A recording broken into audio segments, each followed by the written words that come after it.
Olá pessoal, tudo bem? Cleiton aqui mais uma vez, quintou com bastante conteúdo. Eu sou diretor aqui na Alta Performance e devo lembrar sempre que o nosso objetivo, o objetivo do canal, é trazer novidades como a de hoje. É uma bomba, pessoal. É um problema ou uma oportunidade? Vamos falar na sequência, mas antes da gente começar o vídeo aqui, trazer o conteúdo, eu quero que você dê o seu like, compartilhe, faça aqui o seu comentário, a sua pergunta, que nós teremos a maior satisfação de poder te ajudar. Eu vou chamar a vinheta aqui, na sequência a gente volta com o nosso conteúdo de hoje. Até já! A ALP é a solução que você precisa para desburocratizar e otimizar a gestão do seu negócio. Então voltamos aqui, pessoal. Hoje a gente vai falar sobre a Lei 14.973, recém-criada, juntamente com a regulamentação da IN 2222, também agora, obviamente, de 2024, que trata do quê, pessoal? Da atualização referente aos imóveis lançados no seu imposto de renda. E vamos verificar na prática se isso é um problema ou uma oportunidade. Eu vou trazer aqui alguns exemplos e isso vai facilitar o seu entendimento. Mas antes de mais nada, pessoal, vamos lembrar o seguinte, que o status quo, a fotografia atual é a seguinte: eu tenho um imóvel lançado no meu imposto de renda no valor de 1 milhão, eu faço a venda desse imóvel no valor de 1 milhão e 500, ou seja, eu tenho um ganho de 500 mil reais, e em cima desse ganho eu vou aplicar uma alíquota de 15%. Essa é a regra atual, até então nenhuma novidade para ninguém. Lembrando que eu tenho aí o custo de aquisição, que é o valor da base ali que eu citei, que é 1 milhão, mais ali as taxas de cartório, por exemplo, as atualizações anuais com notas fiscais com melhorias nesse imóvel e etc e tal. E aí, nesse exemplo hipotético, portanto, ali já computava o custo de aquisição em 1 milhão. A partir da minha venda, que é 1,5 milhão, a diferença entre ambos eu lanço para tributação de 15%. Lembrando, eu vou colocar a tabela aqui, produção, que essas alíquotas são progressivas. Esse ganho de capital a primeira faixa até 15% para imóveis de 0 a 5 milhões, 17,5% de 5 milhões a 10 milhões de reais, de 10 a 30 milhões, 20%, e acima desse valor, 22,5%, tá certo? E do que se trata, pessoal? Vamos ao que interessa. O que se trata essa nova regulamentação? Ela fala assim que você pode, o valor dos seus imóveis no seu imposto de renda, eu posso fazer uma atualização. Muitos esperavam essa regulamentação, muitos até faziam a bel prazer, sem as notas dessas melhorias, o que estava errado, e agora com essa regulamentação o governo vem e fala, você pode, se eu tinha um imóvel de R$500 mil lançado no meu imposto de renda, geralmente de valor venal, eu posso trazer para valor de mercado, hipoteticamente aqui, 1 milhão. Isso serve só para pessoas físicas, pessoal? Não. Também serve para pessoas jurídicas, mas aí tem atenuante ou o agravante que você vai pagar 4% de imposto de renda e 6% de contribuição social. A soma desses valores, estamos falando em 10%. Portanto, 4% para pessoa física, em cima do que eu atualizei, e 10% para pessoa jurídica. Uma das questões aqui é que ele é opcional. Você é obrigado a atualizar? Não, você faz se você entender que é o melhor caminho, e nós vamos ver na prática aqui se é interessante ou não. Lembrando que para quem o fizer, isso deve ser lançado, obviamente, na declaração 2024, 2025 e só para quem já tem o imóvel lançado no imposto de renda. Portanto, se por algum vício, algum erro, você não tinha esse imóvel na sua declaração, você não pode fazer a referida atualização. E olha só, pessoal, qual que é o principal objetivo? Por que saltou os olhos de todos fazer essa atualização? O objetivo principal, a partir do momento que eu tinha um imóvel de R$500 mil, ele vale 1 milhão, atualizei para 1 milhão, O objetivo principal de todos é o quê?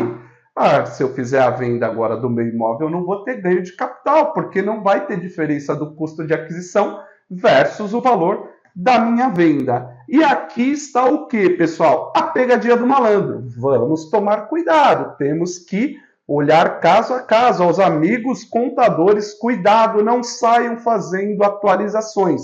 E a gente tem recebido um emaranhado aí de contatos de clientes, já que a gente trabalha com grandes contas, especialmente credores aí de precatórios que fazem a venda do seu precatório e investem em imóveis, têm nos contatado para quê?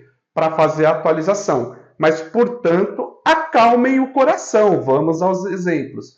Primeira coisa, pessoal, a Receita Federal, se você fizer a atualização e pagar os 4%, não é automático que você, a partir de agora, fizer a venda, você vai ter você não vai pagar os 15% do ganho de capital. Então, uma coisa é os 4% na atualização, outra coisa agora, a gente já vai analisar pontualmente se tem que pagar 15% ou não. E para isso, há uma tabela progressiva, eu vou pedir para a produção colocar aqui para vocês, que imóveis que serão vendidos em até 36 meses, por exemplo, você não tem abatimento nenhum, pessoal. Você vai pagar os 4% da atualização que você fez e se vender esse imóvel em até 36 meses, você não tem nenhum desconto. E aí, como eu falei, a tabela é progressiva. Imóveis que você vende em até 36% e 48%, você vai ter uma redução da base de cálculo de 8%.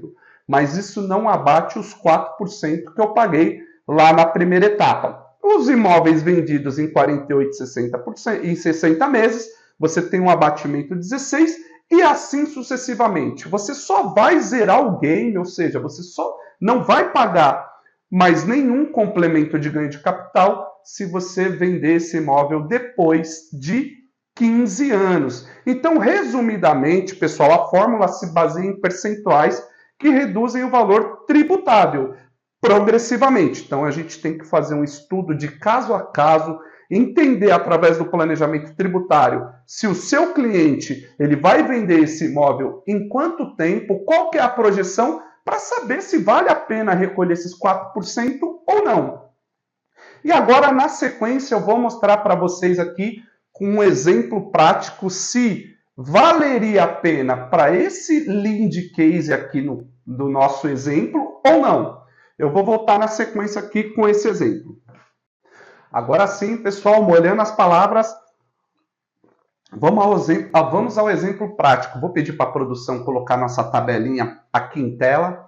E nesse primeiro momento, pessoal, é o contribuinte que optou por fazer o recolhimento, essa primeira linha da tabela, do qual ele tinha um imóvel de R$500 mil, ele atualizou para R$1 milhão, ou seja, o saldo a recolher é a diferença entre a aquisição dos 500 e a atualização de 1 milhão. Estamos falando, obviamente, de R$500 mil, a alíquota é de 4%, como eu já tinha falado, portanto, ele pagaria R$20 mil.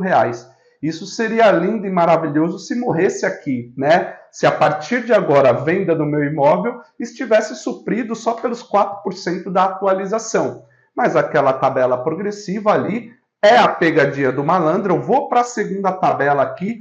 Vamos imaginar nesse exemplo hipotético que esse cliente, ele recolheu ali os 4%, ele não tinha ideia de vender esse imóvel de curto prazo, mas aí surgiu uma grande oportunidade, uma grande proposta, e ele fez a venda aí em até 36 meses. E aí o que nós temos que apurar, pessoal? O ganho de capital, porque a primeira faixa da tabela ela não dá desconto nenhum para a venda em até 36 meses.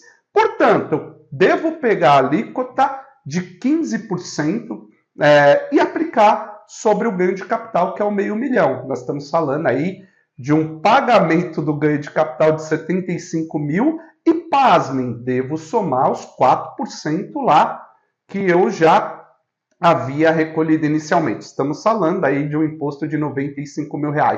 Qual a vantagem nesse caso, pessoal? Nenhuma. Por quê? Porque se eu não tivesse recolhidos 4% inicialmente, estaria pagando só 15% em cima dos R$500 mil, que é a atualização, ou seja, R$75 mil. Portanto, nesse exemplo hipotético, não faria o pagamento da atualização de imediato. Agora vamos para a faixa 2 da tabela. Vamos pegar um outro exemplo. É uma venda de um imóvel em até 48 meses, de 36 a 48. É a segunda linha da tabela que nós postamos aqui anteriormente, que é o fator de redução que 8%. Se o valor da minha atualização é de R$500 mil, eu subtraio 8%, vou ter uma base de cálculo aqui de 460 mil, aplicando os 15%, eu tenho R$69 mil. E aí, nesse exemplo hipotético também, nós consideramos que o contribuinte ali, ele saltou os olhos quando veio a legislação e ele recolheu os 4% em cima da atualização também. Então, nós estamos falando dos mesmos R$20 mil e o custo total, pessoal, R$89 mil. Ou seja, se ele tem uma perspectiva de venda de curto prazo, em hipótese nenhuma vale a pena essa atualização. Agora vamos fazer o seguinte, vamos falar desse segundo exemplo hipotético, do qual ele teve uma carga tributária de R$89 mil e se ele não tivesse feito a atualização. Então, ali, nesse exemplo, nós consideramos que a carga tributária dele era 89. Se ele não tivesse feito a atualização, pegaríamos apenas os 500 mil, aplicaríamos a alíquota de 15%. Quanto que ele recolheu de impostos a maior, pessoal? R$14 mil. Ou seja, tem que tomar muito cuidado. Aos amigos contadores, eu tenho fomentado isso dentro do escritório, que nós não devemos sair fazendo atualização, porque num primeiro momento dá a impressão de que isso é um benefício. A ideia que se vendeu em cima desse projeto é que haveria ganho. E já em vídeos anteriores eu fiz uma crítica direta a esse governo que tenta de todas as formas se arrecadar sobre um argumento de que precisa recompor o caixa, porque eles continuaram com a desoneração de folha, etc. e tal, mas na prática a gente vê que a arrecadação federal só vem aumentando desde a série histórica, desde que se começou a projetar e acompanhar essas arrecadações. Então o viés aqui é totalmente arrecadatório e aqui carece de um planejamento tributário. E aí vamos falar então que, Cleiton, vamos pegar um outro exemplo. Se eu tenho uma venda no meu imóvel que é acima de 15 anos, a projeção é vender para longo prazo, eu vou morar nesse imóvel, não há perspectiva de venda, mesmo assim, daqui em 15 anos o seu imóvel, ele pode ter uma valorização em cima do valor que você já atualizou hoje, e mesmo assim lá na frente você vai pagar ganho de capital. Tem outras questões, eu vou atualizar, por exemplo, o imóvel de pessoas que tem um imóvel em até 440 mil reais e que ele vai fazer a venda desse imóvel e investir em um outro imóvel, por exemplo, ele já não tem ganho de capital nessa operação. A legislação já determina isso atualmente. Então, devemos pensar que é caso a caso. Então, é isso, pessoal. Muito cuidado, vamos ter que ter uma parcimônia em relação a explicar isso para os nossos clientes. Temos até 15/12 agora para definir se você vai atualizar ou não. Inclusive, há uma nova obrigação acessória em cima desse tema que devemos preencher para comunicar ao governo da atualização ou não, para aí sim fazer a conversão desses valores no imposto de renda do ano seguinte. Tá certo? É isso que nós temos para hoje. Espero que você tenha entendido. Deixe o seu like, compartilhe, segue o nosso canal, toca o sininho aí que semanalmente a gente traz oportunidade, case, sempre atualizações da legislação. E não se esqueçam de seguir no Instagram, @ALP Gestão Empresarial. Tá certo? Até o próximo conteúdo.